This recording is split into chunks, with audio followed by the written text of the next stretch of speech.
The cold truth of show business is often found not under the stage lights, but in the shadows just beyond them.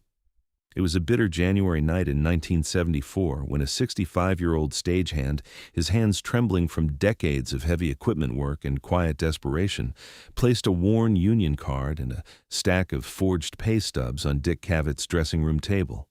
He wasn't asking for charity. He was asking for a witness, and before a corrupt union official could silence him permanently, Dick Cavett, armed with nothing but a telephone, a legal pad, and 30 years of knowing exactly the right people, stepped in and changed everything. The winter of 1974 had arrived in Manhattan without mercy. For most New Yorkers, January meant bundled coats and steaming coffee. For Walter Briggs, it meant counting the days until his next paycheck cleared and praying that this time, unlike the last 4 months, the numbers on the stub would actually match the numbers in his bank account. Walter was 65 years old, and he had spent 41 of those years working in television and theater. He had started as a grip at CBS in 1933 and worked his way up to senior lighting technician, the man who made sure the light fell exactly right on every set he touched. He had never once called in sick, never missed a union meeting, and never, not once in 41 years, asked for anything he hadn't already earned. He was about to ask for something now. The night had started like any other at 30 Rockefeller Plaza. The Dick Cavett Show was taping its Thursday evening program. The studio audience was quiet and polite. And Dick Cavett, as always, was doing the thing he did better than almost anyone on television, listening as if the person speaking was the only person in the room. Walter had worked the Cavett Show since its premiere on ABC in 1969, and for the past 14 months, something had gone very wrong inside his union. It had started small. A discrepancy of $11 on a pay stub in October of 1972. Walter had assumed it was a clerical error. He mentioned it to his shop steward, a thick-necked man named Gerald Mack, who shrugged and told him to resubmit his timesheet. The next stub was correct. Walter forgot about it. Then it happened again. $14 short in February 1973, then $22 in May. Then the numbers stopped being small. In September 1973, Walter's check was short by $214. He went back to Mac. This time, Mac didn't shrug.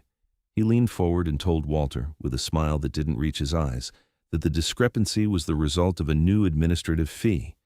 It was in the updated contract language, he said, page 43, subsection 11. If Walter wanted to dispute it, he was welcome to file a formal grievance, which would take approximately 16 weeks to process, during which time his work assignments might need to be reassigned. Walter went home that night and read page 43 of his contract 3 times. There was no subsection 11. There was no administrative fee. There was nothing. Gerald Mack had looked Walter Briggs in the eye and lied with the casual confidence of a man who had been doing it for a long time and had never once suffered for it. Over the following months, Walter quietly talked to other technicians on the crew. What he found turned his stomach. 6 other technicians on the Cavett Show alone were experiencing the same unexplained deductions. One of them, a 58-year-old sound engineer named Pete Donahue, had already been reassigned, pushed to an overnight cable access program in the Bronx that paid half the rate. Pete had a daughter with cerebral palsy. He couldn't afford to fight it. Walter spent 3 months collecting pay stubs, his own and, with permission, those of 6 colleagues. He cross-referenced every number against the posted union rate schedules and wrote it all out in a ledger in his neat, economical handwriting. The total stolen from just 7 workers over 14 months was $11,432. The deductions were calibrated carefully, never large enough to trigger an automatic audit, never consistent enough to form an obvious pattern without close examination. Gerald Mack wasn't making a mistake. He was running a system. Walter went to the union's main offices on West 46th Street in November. He waited an hour and 40 minutes to see the regional director, a man named Franklin Soto. Soto listened politely, accepted Walter's documentation, and told him the matter would be reviewed internally. 2 weeks later, Walter received a certified letter informing him that after a thorough review, no irregularities had been found. The letter was signed by Franklin Soto, Gerald Mack's supervisor. That was when Walter understood the depth of what he was dealing with.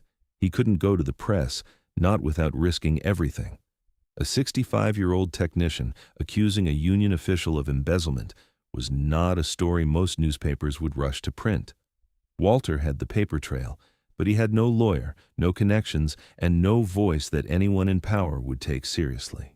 What Walter had was a dressing room table, and the man who sat at that table every Thursday night was someone who had spent his entire career being exactly the kind of person Walter needed right now. Not a crusader, not a politician, just someone who listened. Dick Cavett was in the middle of removing his tie clip when the knock came at his dressing room door. It was 11:47 p.m. The taping had wrapped 40 minutes ago. His assistant had already left. "Come in," Dick said. The door opened and Walter Briggs stepped inside. Dick recognized him immediately.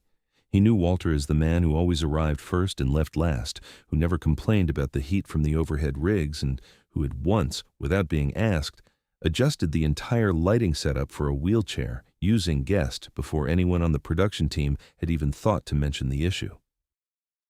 "Walter," Dick said, turning from the mirror. "Everything all right?" Walter closed the door behind him. In his hands was a manila envelope.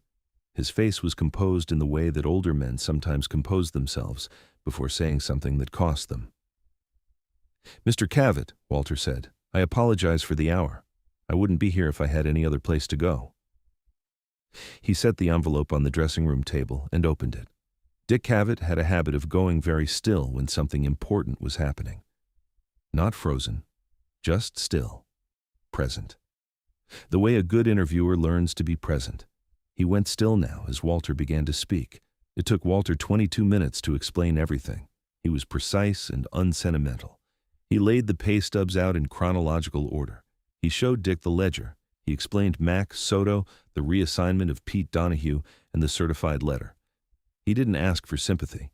He asked for one thing. Did Dick know anyone who could actually do something about this? Dick was quiet for a long moment after Walter finished. $11,000, he said, from 7 people.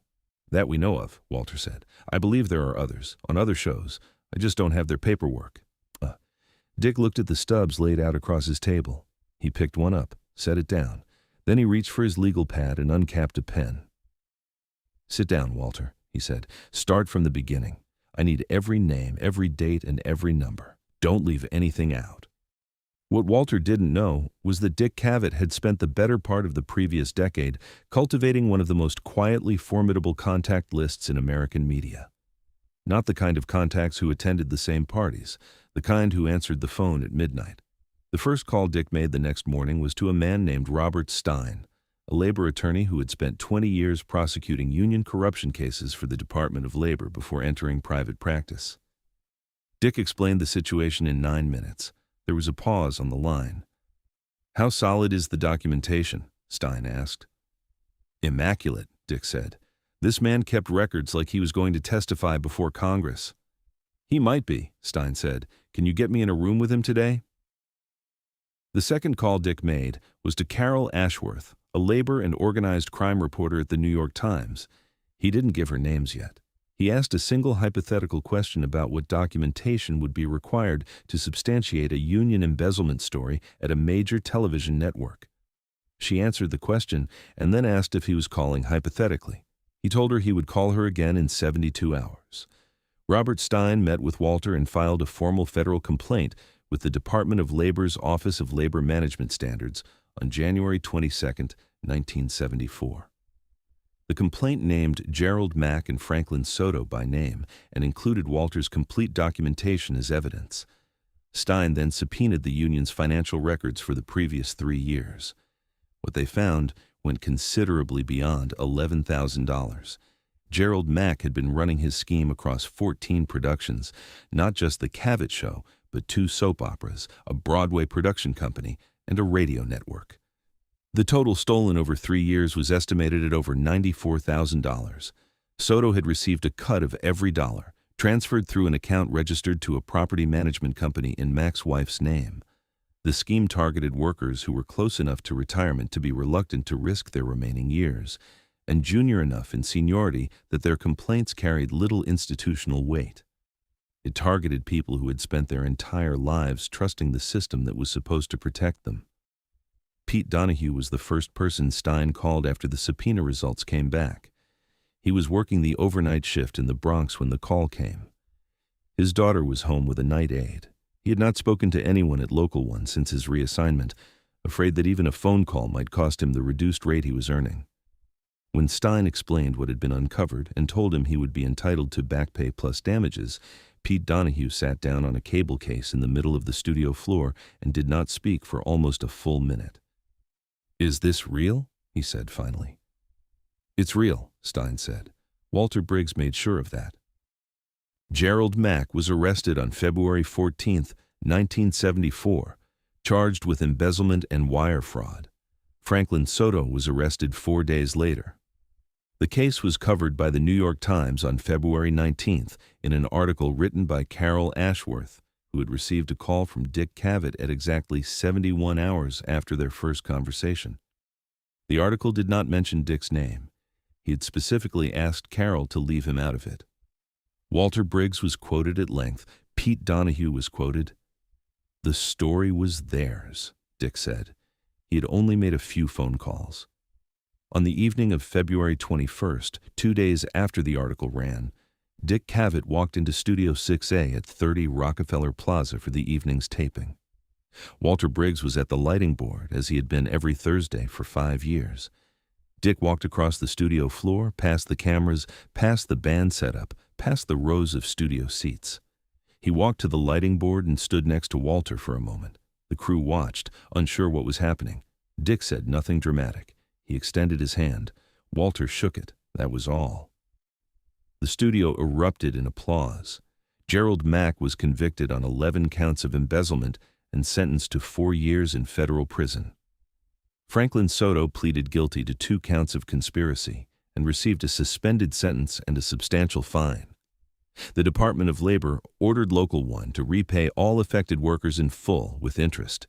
The total repaid across all 14 productions was $111,000.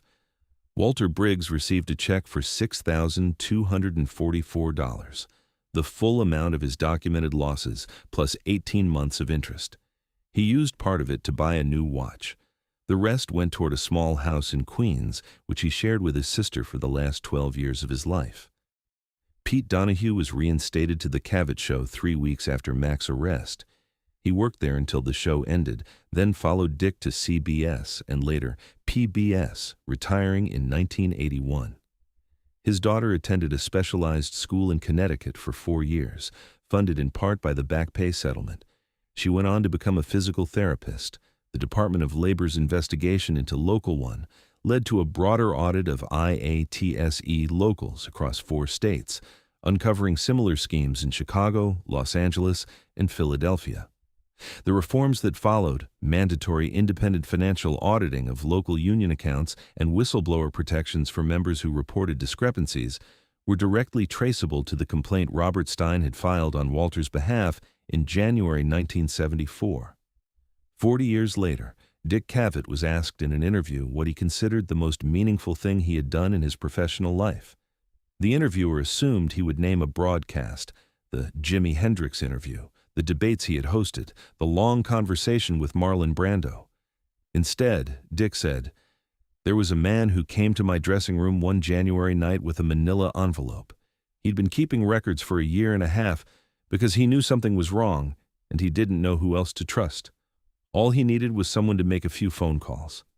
I made the phone calls. The rest of it was Walter." He was quiet for a moment. "I've interviewed presidents," Dick said. "Walter Briggs was braver than any of them." The story of Walter Briggs and Dick Cavett is not a story about fame or power. It is a story about the particular kind of courage it takes to keep a ledger for 14 months when the people above you would prefer you simply lost count. And it is a story about what becomes possible when someone with a platform chooses to use it not for themselves, but for the man at the lighting board who has been making everything look right for 41 years, and who finally, at 65, needed someone to return the favor. Some of the most important things that ever happened on the Dick Cavett Show never aired. They happened in a dressing room, late at night when the cameras were off and the audience had gone home. They happened because a man knocked on a door and another man said, "Sit down, start from the beginning, I'm not going anywhere." If this story moved you, hit the like button and share it with someone who still believes that doing the right thing matters. Subscribe for more true stories about the people who built American culture, not just in front of the lights, but in the shadows behind them.